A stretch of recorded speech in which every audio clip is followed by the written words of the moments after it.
A city street choking on its own noise. Horns blaring, shadows flickering under a gray sky that's ready to crack. The air's thick, heavy with something you can't name yet. Amid the chaos, a figure sits against a wall. Forgotten, frayed, his eyes scanning the crowd like a man waiting for a storm he knows is coming. Every face that passes is a question. Will they see him, or will he fade into the pavement again? Then, footsteps slow. A woman stops, her silhouette sharp against the blur. Sunglasses hide her eyes, but her pause. It's electric. The city holds its breath. Who is she? Why is she here? And what's about to happen that'll turn this ordinary day into something no one saw coming? Before we begin, let us know where you are watching from. And if you believe in fighting for the helpless and showing kindness to humanity, be sure to like and subscribe for more. Let us begin. Imagine this, a city street alive with chaos. Cars tearing by, horns screaming like they're mad at the world, horns blaring, cutting through the air like a knife. Feet pound the pavement, a stampede of shiny shoes and sneakers, all racing somewhere, anywhere, too fast to care. But then, there he is, a homeless man, pressed up against a brick wall so dirty you can practically smell the grit. His coat's falling apart, patches on patches, threads dangling like they're giving up. In his hands he's got this flimsy cardboard sign, the kind you've seen 100 times, hungry. Anything helps. The marker's faded, like even the words are tired. A paper cup sits in front of him, a sad little thing with a couple of coins clinking inside, pennies, maybe a dime if he's lucky. The wind's kicking up, tugging at his hair, it's gray, wild, like he hasn't seen a mirror in years. I can hear his thoughts, can't you? Another day. Same gnawing in my gut, same weight pressing down on me. They walk by like I'm nothing, like I'm a crack in the sidewalk they step over. Do they even see me? Am I still here? He scans the crowd, those eyes searching, begging for someone to look back, just once. But they don't. They never do. The world keeps spinning, and he's just still. A ghost in broad daylight. And yet, here's the thing, he's thinking today feels different. I don't know why, but it does. His voice, in my head, it's rough, scraped raw by life, but there's this stubborn thread of hope holding it together. When's the last time you stopped for someone like him? Like really stopped, not just tossed a coin and kept walking, but looked them in the eye. So there he sits, this man the city's forgotten, a shadow swallowed up by all the noise and light. The horns keep blaring, the feet keep rushing, and he's just waiting. Waiting for something, anything, to break through that wall of indifference. The coins in his cup jingle faintly as a gust of wind kicks up, and he pulls that ragged coat tighter, staring out at the sea of legs marching past. It's just another moment in a string of endless moments, until it's not. Scarlett Johansson stepped into the frame like she's walking out of a movie. She's got on this low-key vibe, sunglasses perched on her nose, a baseball cap tugged down to dodge the spotlight. She's moving quickly, weaving through the crowd, her mind probably a million miles away. Maybe she's late for a meeting, maybe she's just trying to grab a coffee without a paparazzi ambush. Point is, she's in her own world, until she's not. That's when it happens. His voice cuts through the noise, soft, shaky, like he's not sure it'll even work.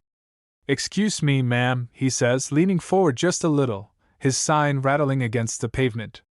Could you spare a few bucks for a sandwich?" It's barely audible over the horns and chatter, and you can hear the crack in his words, like he's half expecting her to keep walking, same as everyone else. The crowd doesn't stop, doesn't flinch, but Scarlett? She does. Her stride slows, her head tilts, and then she turns. Those sunglasses catch the light as she looks right at him, and for a split second, everything else just fades. The honking, the footsteps, the blur of faces, it all melts into static. She pulls off the shades, and her eyes meet his. There's this beat, this heavy, electric pause, where you're not sure what's gonna happen. Will she dig in her pocket and toss him a crumpled bill? Will she mutter sorry and keep going? You can feel him holding his breath, those tired hands clenching that cup a little tighter. And then she speaks. "A sandwich?" she says, her voice warm, curious, like she's actually thinking about it. He blinks, caught off guard, and stammers out, yeah. I mean, if it's not too much trouble. His words trip over each other. He's not used to being heard, let alone answered. Scarlett's lips quirk into this small, easy smile, and she takes a step closer. Not too much trouble at all, she says, and you can tell she means it. What would you say if you were in her shoes right then? Like some dude on the street asks you for a sandwich. Do you keep walking or do you stop? So there they are, him looking up at her like she's some kind of mirage, her standing there like she's got all the time in the world. The city keeps buzzing, oblivious, but in this little pocket of sidewalk, something's shifting. She doesn't just hear him, she sees him, really sees him, and that's when you know this isn't gonna be some quick handout and go. This is the moment where today stops feeling like every other day for him. And trust me, it's about to get even better. Scarlett Johansson standing there on this noisy, grimy sidewalk, sunglasses in hand, looking down at this homeless guy who's just asked her for a sandwich. The city's still doing its thing, cars rumbling, people shoving past like they're late for the end of the world, but it's like the two of them are in this little bubble now. He's staring up at her, those weathered hands gripping his cup, his breath catching in his chest because, let's be real, he's not used to anyone stopping, let alone someone like her. And Scarlett? She's not rushing off, not fumbling for a quick excuse. No, she does something nobody expects, she drops down to his level. Like, actually crouches right there on the pavement, her knees bending, her cap shading her face as she gets eye to eye with him. The crowd doesn't even register it, they're too busy, but if you were there, you'd feel the air shift. She flashes this warm, easy smile, like the kind you'd give an old friend, and says, "A sandwich, huh? What kind do you like?" Her voice is soft but clear, cutting through the chaos like it's just the two of them. He blinks, totally thrown off, and you can see his brain scrambling to catch up. Anything, really, he mumbles, his words tripping over each other. Turkey, maybe? I don't know. His voice trails off, and he looks down at his hands, like he's ashamed for even asking. But Scarlett doesn't let it drop. She tilts her head, locks eyes with him again, and goes, "Turkey's a good choice. But anything doesn't sound like a meal to me." She pauses, then leans in a little closer. "Tell you what, let's get you something better than anything. Come with me." His jaw drops, just a little, but you'd catch it if you were watching close. "Come with you," he says, barely above a whisper, like he's not sure he heard her right. "Yeah," she nods, standing up and brushing off her jeans like it's no big deal. "There's a diner just down the block. I'm buying it." He stares at her, those sunken eyes wide now, flickering with something you can't quite name, shock, maybe, or the tiniest sprout of hope pushing through all that despair. He scrambles to his feet, slow and stiff, like his joints haven't moved that fast in a while. "You don't have to. I mean, I wasn't," he starts, but she cuts him off with a gentle wave of her hand. "I know I don't have to," she says, her tone firm but kind. "I want to. Come on." And just like that, they're moving, him shuffling behind her, clutching that beat-up sign like it's his last lifeline, her leading the way with this calm, steady stride. The crowd parts around them, some heads turning, some eyebrows raising, but Scarlett doesn't flinch. She's not here for the stares, she's here for him. You can feel it in the way she glances back to make sure he's keeping up, the way she slows her pace just enough so he doesn't fall behind.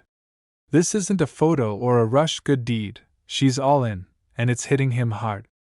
His shoulders, hunched for so long, start to lift, just a fraction, like he's remembering what it feels like to be human. So they're heading toward this diner, and you can see it in his face, he's still processing. "Ma'am," he says, his voice rough but softer now, "you don't even know me." She glances over her shoulder, that smile tugging at her lips again. "I don't need to know you to know you're hungry," she says. "And call me Scarlett, none of that. Ma'am. Stuff." He lets out this little huff, almost a laugh, like he can't believe this is real. "Okay. Scarlett," he tries, testing it out, and it's the first time in who knows how long he's said someone's name like that, like it matters. This isn't just about a sandwich anymore, it's bigger than that. She's not throwing cash at him and calling it a day, she's pulling him into her orbit, treating him like a person, not a problem. And that, right there, is where you see it, her smarts, her heart, all wrapped up in this one move. She's not just feeding his stomach, she's feeding something deeper, something he'd almost forgotten he had. And as they get closer to that diner, you know this story's about to hit you right in the chest. So now they're stepping into this diner, just a little hole-in-the-wall spot, the kind with chipped red vinyl booths and a jukebox humming some old tune in the corner. The bell above the door jingles as Scarlett pushes it open, holding it for him like it's the most natural thing in the world. He shuffles in behind her, still clutching that tattered sign, his eyes darting around like he's not sure he belongs here. The place smells like fries and coffee, warm, greasy, alive, and you can see him breathe it in, his chest rising a little fuller than it did out on that cold sidewalk. Scarlett picks a booth near the window, slides in, and gestures for him to sit across from her. "Take a load off," she says, her voice easy, like they're just two friends grabbing lunch. He hesitates, his hands hovering over the seat, then lowers himself down slowly, like he's afraid he'll break something just by being there. The waitress ambles over, short hair, apron stained with ketchup, chewing gum and eyeing them with a raised brow. "What'll it be?" she asks, pen poised over her pad. Scarlett doesn't miss a beat. "Turkey club for him," she says, nodding toward him, "fries on the side, and a coffee. Black, right?" She glances at him, checking. He nods, a little dazed, and mumbles, "Yeah, black's fine."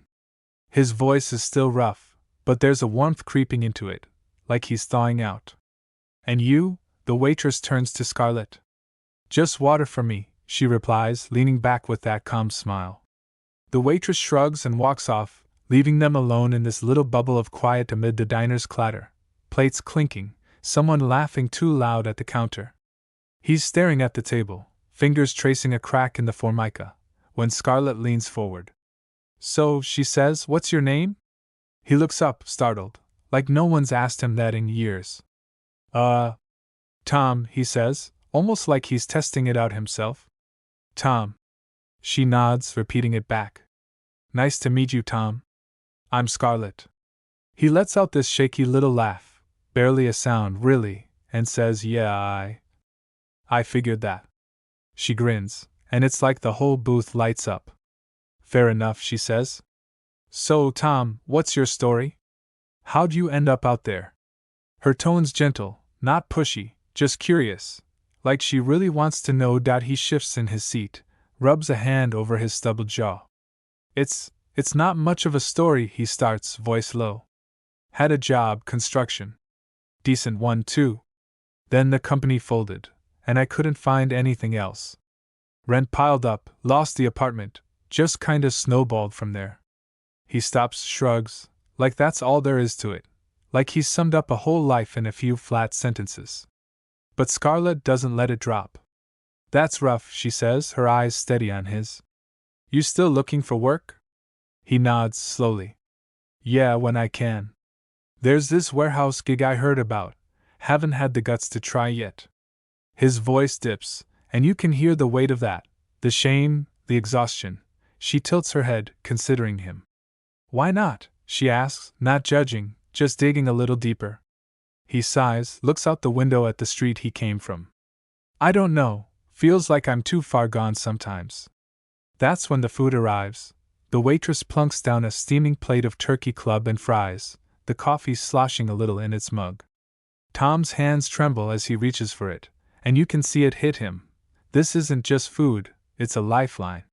He takes a bite, slow at first, then hungrier, and Scarlett watches him, not eating, just sitting there with this quiet patience.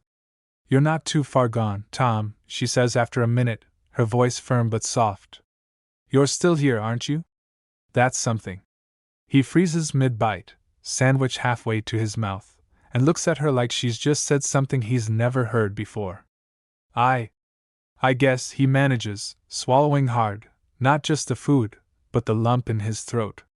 She smiles again, sips her water, and keeps talking, asking about the warehouse job, what he used to build, little things that pull him out of that shell. And bit by bit you see it, his shoulders relax, His answers get longer, his eyes don't dart away as much. She's not just feeding him a meal, she's giving him back a piece of himself, right there over fries and coffee. This is Scarlett at her smartest, not preaching, not pitying, just listening like he's worth hearing. And Tom? He's soaking it in, maybe for the first time in years. The diner hums around them, but in that booth, it's like time slows down, just long enough for him to feel human again. Tom's seated there in the diner booth, the crumbs of that turkey club scattered on his plate, the coffee mug still warm in his hands. The jukebox is crooning something soft now, and the clatter of dishes fades into this cozy hum around them. Scarlett's across from him, leaning back in her seat, her water glass sweating little rings onto the table. They've been talking, really talking, and you can see it in Tom's face. He's not just full from the food, he's starting to feel like a person again, not a shadow. His eyes aren't darting away anymore, they're holding hers, like he's remembering what it's like to be seen. But here's where it gets good, Scarlett's not done yet. This isn't just lunch and a chat. She's got something up her sleeve, and it's pure genius. The waitress swings by to clear the plates, and Scarlett catches her before she walks off.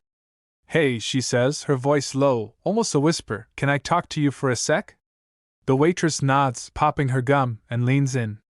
Scarlett slips her a $50 bill, smooth, discreet, like it's nothing, and says, "Keep his coffee full for the next few days, okay?" "On me." Jenny's eyes widen just a fraction, but she tucks the cash away and mutters, "You got it." Tom doesn't catch it. He's too busy staring at the last fry on his plate, like he's still processing this whole thing. Scarlett turns back to him, casual as ever, and says, "All right, Tom, I've gotta run, meeting's calling. But you take your time here, yeah?" He looks up, startled. "You're leaving?" he asks, and there's this edge in his voice, like he's not ready for this to end, like he's scared he'll turn invisible again the second she's gone. She nods, sliding out of the booth, but her smile's still there, steady as a rock. "Yeah, duty calls," she says. "But hey, good luck with that warehouse job you mentioned. You've got this." She grabs her cap, adjusts it, and gives him a little wave. "Take care, Tom." He stares at her, mouth half open, and manages a quiet "thanks, Scarlett, for, everything." His words are clumsy, but they're heavy with something raw, gratitude, maybe even a flicker of belief in himself. She just nods like it's no big deal, and heads for the door. The bell jingles again as she steps back into the city, leaving him there with his coffee and a whole lot more than he walked in with. He's still in that booth, watching her disappear into the crowd outside the window. His hands wrap tighter around that mug, and you can see it sinking in, what she said, what she did. She didn't just hear his story about that warehouse job, she remembered it, tucked it away, and threw it back at him like a lifeline. "You've got this," she'd said, and now it's echoing in his head. He takes a slow sip of coffee, and for the first time in forever there's this shift in his eyes, hope, real hope, not just a flicker but a steady glow. A tear slips down his cheek, quick and quiet, and he swipes it away with the back of his hand, like he doesn't want anyone to see. But you see it. You feel it. The waitress comes by a minute later, refills his mug without a word, and he looks up at her, confused. "Thought you were just clearing out," he says, voice scratchy. She shrugs, smirks a little. "Nah, you're good for a while," she says, and walks off. He frowns, glances at the door where Scarlett left, and it clicks. He doesn't know about the $50, but he knows this isn't random. He leans back in the booth, lets out a long breath, and just sits there, soaking it in. Scarlett's gone, but what she's left behind, that's still working its magic. She didn't just buy him lunch, she gave him a reason to keep going, and she did it so smooth, so smart, you almost miss how brilliant it is. The diner's still there, same chipped booths, same jukebox humming in the corner, but it's a few days later now. Sunlight's spilling through the window, catching the steam rising off a fresh mug of coffee, black, just how he likes it. And there's Tom, sitting in that same booth, looking different. Not a total transformation, not some Hollywood glow-up, but there's a shift. His coat's still patched, his hair's still wild, but his shoulders aren't slumped as low, and his hands aren't trembling anymore. He's sipping that coffee, slow and steady, staring out at the street where it all started. The city's still loud, horns blaring, people rushing, but it doesn't feel as heavy on him now. The waitress swings by with the pot, tops him off without a word, and he nods at her, a little easier than before. "Thanks," he says, his voice gravelly but warm. She smirks, pops her gum.